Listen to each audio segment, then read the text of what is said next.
बिस्मिल्लाहिर्रहमानिर्रहीम। वाजिबुल एहतराम जनाब आला ऐं हिकिड़ी नंढी गुज़ारिश कंदुसि त हीउ हिकिड़ो 5 या 2 मिंटनि जो वक़्तु पंहिंजी दिलि ते पथर रखो, कुझु बर्दाश्त कयो, ॿुधो ख़ुदा जी मर्ज़ी। मुंहिंजा साईं अर्ज़ु कयो त के जनम खपनि जहान में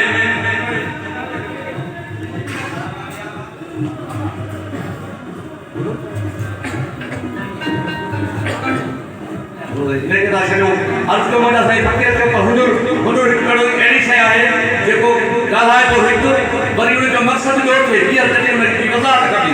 हुजूर आहे क़ुर्बानी में 1 करोड़ लफ़्ज़ हिकु ईंदो हिकु हूंदो चए पर हुनजो माना ऐं मक़सदु मुख़्तलिफ़ हूंदो। अर्ज़ु कयो त माण्हू पंहिंजी उमिरि खे चवे त मुंहिंजो मनु मोहे विधो उमिरि ओर कनि खाइनि पीअनि ख़ुशि थिया जे उमिरि ओर कनि सेठी साॼा सगरनि ते जे उमिरि ओर कनि कयूं लाटू उमिरि ओर कनि तुंहिंजे नज़र में नज़र थे। साईं हाणे ये 4 या 5 जान ते ओर कनि अचे थो पर मक़सदु ऐं माना पंहिंजी रखो। इन में चएसि पई त मुंहिंजो मनु मोहे विधो उमिरि ओर कनि। लुड़का क़िस्म थींदो आहे माल जो ॿकरे जो जिन खे हेठां गरनि ते लुड़का हूंदा आहिनि।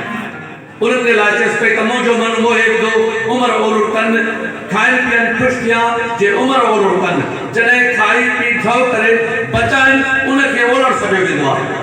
चएसि पई त तॾहिं असीं ख़ुशि थियूं माण्हू जॾहिं हू खाई पी थव करे ओलण कनि बचाइनि तॾहिं असां ख़ुशि थियूं। खाइनि पीअनि ख़ुशि थिया जे उमिरि ओर कनि बड़े सो वजूद खे जे उमिरि ओर कनि। जेके ही कनि भरनि थियूं तुंहिंजूं मायूं दायूं इहे न पर जॾहिं माण्हुनि जो माल मोट करे हेॾां धण बेटूं करे होॾां फर बेटूं कनि उहो धमचक थी पवे। उहो लुणु वणे थो लुणु बाक़ी हे नथो वणे हितां सेठी साॼा सगरनि ते जे उमिरि ओर कनि। जेके सगरनि ते पेर उभार थी मथे लड़की खाइनि उहे बि साॼा कयूं लाटू उमिरि ओर कनि तुंहिंजे नज़र में नज़र चवे। हिन अखियुनि जे लुड़कनि नीरनि लाटू ॾियनि मोकिलनि त मली वञे। पर मुंहिंजो साईं हिकिड़ो बैत अर्ज़ु कबो। अर्ज़ु कयो मुंहिंजे उस्ताद साईं चयो हिकिड़ी शइ ॼाणावा जेको असांजी सिंधू दरिया जो ॿेटु पेटु रिच आहे इन में जॾहिं हलंदो आहे तॾहिं छा रंग हूंदो आहे।